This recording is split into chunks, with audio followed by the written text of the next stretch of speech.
नमस्कार साथियों। साथियों, आप सभी वैसे अभ्यर्थी जो नियोजित शिक्षक के तौर पर कोई रेलवे में, कोई सचिवालय में, कोई पोस्ट ऑफिस में, कोई ब्लॉक में तो कोई और कहीं ऑलरेडी सरकारी नौकरी में हैं।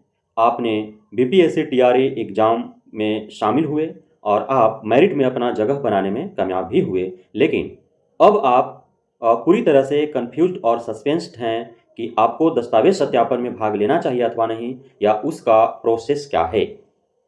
दोस्तों, आप सभी इस वीडियो में अंत तक बने रहें। मैं आपके सारे सवालों का जवाब बेहद ही सरलता से देने का प्रयास करूंगा और आप खुद भी बुद्धिजीवी हैं, ज्ञानी हैं, काबिल हैं, आपके पास इतना योग्यता है कि हमारे द्वारा कही गई बातों का निचोड़ निकालते हुए आप अंतिम रूप से निर्णय ले सकें कि आपको करना क्या है। दोस्तों, सबसे पहली मैं बात यदि मानवता के तौर पर करूं, तो चूंकि आप सभी को ज्ञात है कि बेरोजगारी का आलम खासकर बिहार में इतनी ज़्यादा है, जिसकी वजह से आर्थिक पिछड़ेपन काफ़ी हद तक गई है। बिहार सरकार भी बेरोजगारों को लेकर के बहुत ज़्यादा सजग नहीं है। सिर्फ लंबी लंबी वैकेंसीज निकाल रही हैं, लेकिन उसमें अंदर की वास्तविकता कुछ और ही है। आप बीपीएससी टीआरई में ही जो मेरिट लिस्ट बनाए गए हैं उसे देखकर ही आपको लगेगा कि बिहार सरकार की मंशा क्या है, वह कितने नए बेरोजगारों को रोजगार देने की इच्छा रखती है। दोस्तों, आप सभी जो ऑलरेडी कहीं ना कहीं सरकारी नौकरी में हैं, किसी भी रूप में, किसी भी जगह पर, किसी भी विभाग में, मैं उनसे विनम्र निवेदन करूंगा कि आप पहले के जॉब को स्विच कर बिहार में शिक्षक के तौर पर आप बहाली न लें तो बेहतर होगा। यदि हम टेक्निकली बात करें, जिसे लेकर के आपको समस्या भविष्य में उत्पन्न हो सकती है, तो उसमें कई पॉइंट्स हैं। पहला कि आप जहाँ पे कार्यरत हैं सरकारी नौकरी में, किसी भी विभाग में, किसी भी पद पर, वो आप अस्थायी रूप से वहाँ पे पदस्थापित हैं।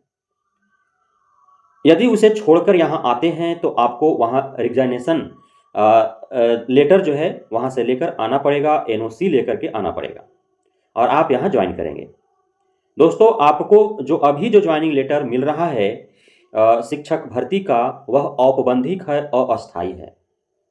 2 साल प्लस 1 साल का उसमें प्रोविजनरी जो है वो टाइम होता है। जैसे आपका प्रोविजनल सर्टिफिकेट होता है, जैसे प्रोविजनल आपको ज्वाइन लेटर दिया जा रहा है, वैसे प्रोविजनल के तौर पर आप 2 साल और 1 साल और 3 साल का होता है। उस 3 साल के अंदर आपको कभी भी हटाया जा सकता है। और क्यों हटाया गया इसका बिना कारण दिए, चूंकि बिहार सरकार का मनसा जो है आपसे छुपा हुआ नहीं है, आपको हटा सकता है। खासकर शिक्षक बहाली में, सिपाही बहाली में बिहार सरकार की जो मंशा है वो देखते बनती है कि कितने लोगों को जॉब देना चाहती है। सिपाही भर्ती बिहार सरकार के ही कुछ जो अफसर शाही की वजह से कुछ बड़े अफसरों के कारण जो है वो पेपर लीक हुआ और जो है अनिश्चित काल के लिए सिपाही भर्ती परीक्षा जो है वो टाल दिए गए। कब होगा किसी को पता नहीं है।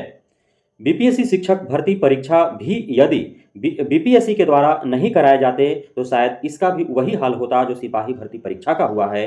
बीपीएससी द्वारा लिए जाने के बाद भी अंततः जो है वह बीपीएससी को स्वतंत्र न छोड़ा गया और शिक्षा विभाग और बिहार सरकार के द्वारा लगातार हस्तक्षेप किए जा रहे हैं, और जिसका कारण है कि रिजल्ट में इतनी भारी अनियमितता बरती गई है।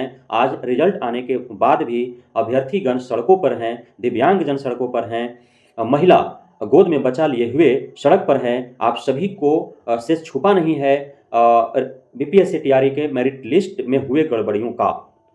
तो दोस्तों, साफ मनसा जाहिर है कि बिहार सरकार चाहती क्या है।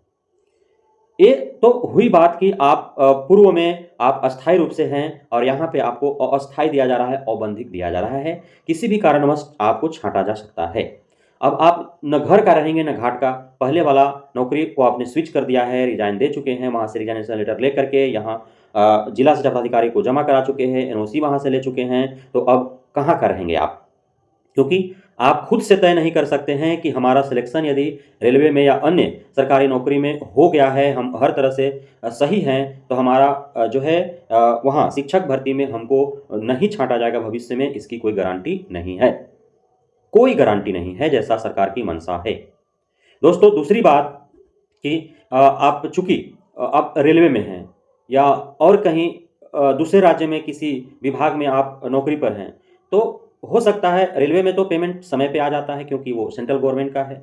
सेंट्रल गवर्नमेंट का नौकरी छोड़ करके आपको तो किसी भी स्तर से आपको इस पे विचार नहीं करना चाहिए कि हम वहाँ से छोड़ करके यहाँ आ जाए। यदि कहीं और हैं और यदि आपको वेतन समय से मिल पा रहा है और आपका वेतन लगभग जो है बीपीएससी थ्रू पास होने के बाद जो शिक्षक बन पा रहे हैं उनसे लगभग है, मिलता-जुलता है, आस-पास है, कुछ का अंतर है, तो भी आप जो है स्विच करने का विचार न करें, क्योंकि बिहार में जो शिक्षकों का जो वेतन का लफड़ा है वह काफ़ी बड़ा है, आप सभी से छुपा नहीं है। आज भी यहाँ पे वेतन समय से नहीं आते हैं, 6 महीना हो जाने के उपरांत 2 महीना, 3 महीना का वेतन मिलता है। इस प्रकार जो है वेतन का खेल यहाँ पे चलते रहता है। तो ये भी बहुत बड़ी समस्या है। समस्याएं यदि आप गंभीरतापूर्वक लें तो बहुत सारी समस्याएं हैं जो आपको इस बात पर सोचने पर मजबूर कर देगी कि आप जहां हैं वहीं रहें, वहां स्विच कर, वहां रिजाइनेशन दे करके, एनओसी लेकर के आप यहां पे आकर के भर्ती न लें। नियोजित शिक्षकों को लेकर के मैंने कई वीडियो बना चुका हूं कि नियोजित शिक्षक यदि बीपीएससी के थ्रू यदि शिक्षक बनते हैं तो उनको कई नुकसान झेलना पड़ सकता है। पहला कि वे फ्रेशर के तौर पर बहाल होंगे, जैसा कि नियति है सरकार का, जबकि इसे लेकर के स्पष्ट कभी भी नोटिस नहीं दिया गया। नियमावली में भी यह कहा गया कि नियोजितों को राज्यकर्मी का दर्जा पाने के लिए बीपीएससी या भी कोई भी प्रतियोगिता परीक्षा जो लिए जाने हैं उसे उत्तीर्ण करना होगा। सिर्फ उत्तीर्णता की बात कही गई और उसका जो है न्यूनतम कट ऑफ या पासिंग मार्क भी तय कर दिए गए।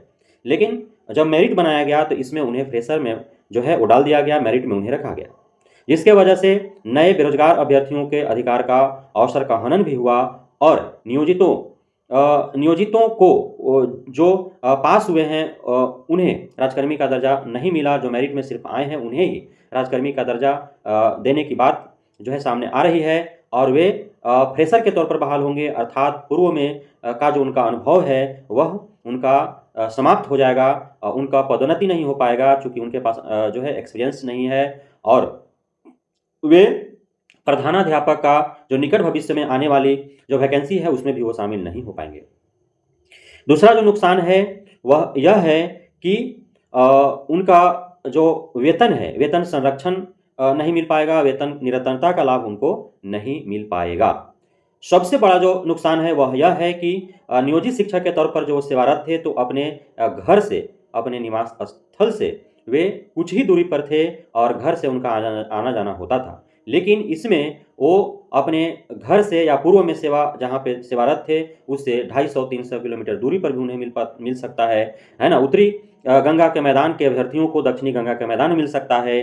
वे यदि औरंगाबाद के हैं तो उन्हें जो है पश्चिमी चंपारण में मिल सकता है, यदि कटिहार के हैं तो उन्हें कैमूर में मिल सकता है, भागलपुर के हैं तो उन्हें गोपालगंज में मिल सकता है, तो कहीं भी भेजा जा सकता है, जिसका खासे जो है आपको परेशानी का सामना करना पड़ेगा।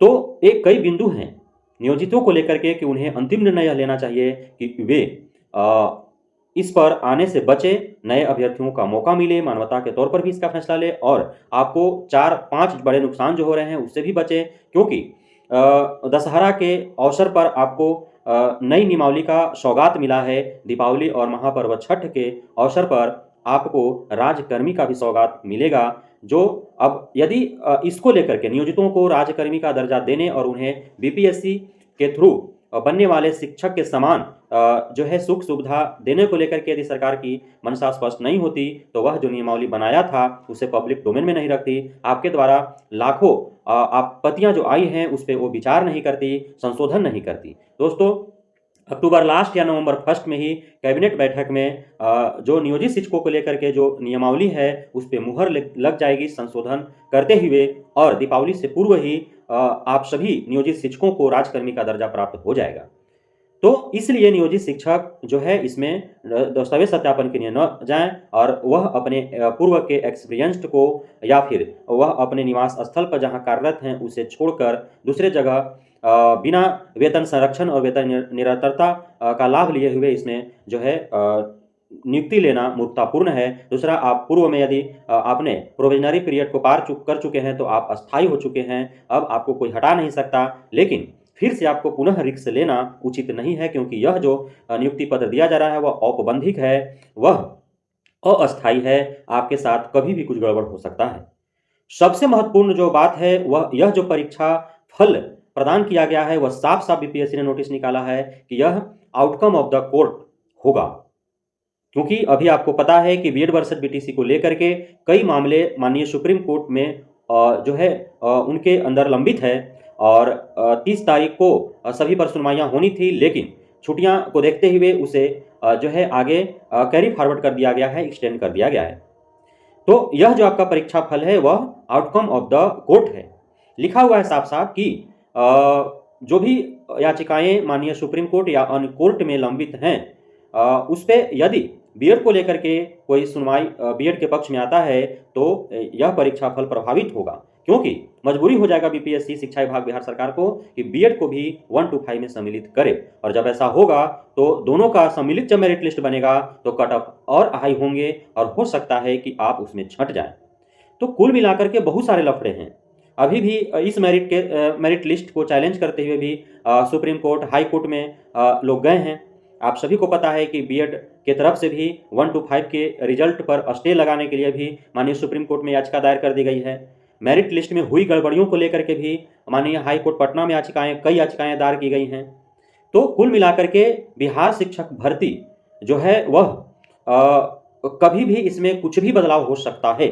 इसलिए नियोजित शिक्षक या जो भी अन्य विभागों में किसी भी पद पर वो कार्यरत हैं, सरकारी नौकरी में हैं, तो हमारी सलाह मानिए, आप उस शांत जगह को छोड़ करके और अशांति भरा इस शिक्षक भर्ती में सम्मिलित होने के लिए उतावला न हो। वहाँ पे आप आराम से अच्छे पद पर हैं, अच्छे आप पर प्रत्येक मंथ आपके खाते में वेतन आ जा रहे हैं, वहाँ पे किसी प्रकार का कोई भविष्य में खतरा नहीं है, तो आप वहीं रहें, वहाँ स्विच कर एग्जामिनेशन देकर एनओसी लेकर के आप यहाँ पे न आएँ, क्योंकि यह जो शिक्षक भर्ती है यह बहुत नकारात्मकता से घिरा हुआ है। इसमें कभी भी कोई भी बदलाव आ सकता है और आप सभी को पता है कि इसकी जिम्मेदारी न बीपीएससी आयोग ले रही है, न शिक्षा विभाग ले रही है। दोनों के बीच में जो मतभेद हैं उसके चक्कर में जो है अभ्यर्थीगण पीस रहे हैं। काफ़ी अनियमितता हुई हैं और भी आगे होने की जो है बहुत हद तक संभावनाएं हैं।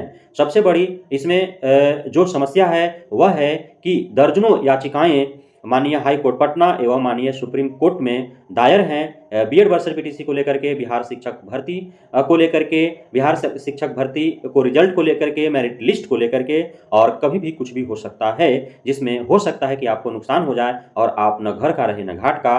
तो ये सारी समस्याएं हैं जिससे मैंने आपको अवगत कराने का प्रयास किया।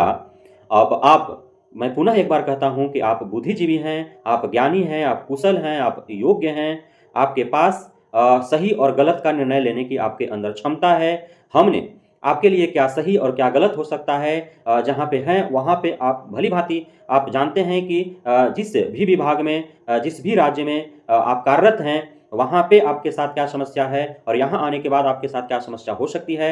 नियोजित शिक्षकों को लेकर के जो समस्याएं हैं उससे भी मैंने अवगत कराने का प्रयास किया। तो आप खुद ही निर्णय लें कि आपको करना क्या है, लेकिन मेरी राय में आप जहाँ हैं, जैसे हैं वैसे आप यथावत बने रहें। आप अपने जीवन का रिस्क न लें, क्योंकि नौकरी का कितना मारामारी है, कितना बेरोजगारी है। यदि आप का दोनों तरफ से आप यदि हाथ धो बैठते हैं तो फिर आपका भविष्य अंधकारमय हो जाएगा। तो आप अपने बीवी, बच्चे, माता पिता, परिवार को ध्यान में रखते हुए आप फैसला लें कि आपको करना क्या है। बहुत बहुत धन्यवाद दोस्तों, आप सभी का हमारे साथ जुड़ने के लिए, हमारे साथ बने रहने के लिए, हमें इतना प्यार देने के लिए। जय हिंद साथियों।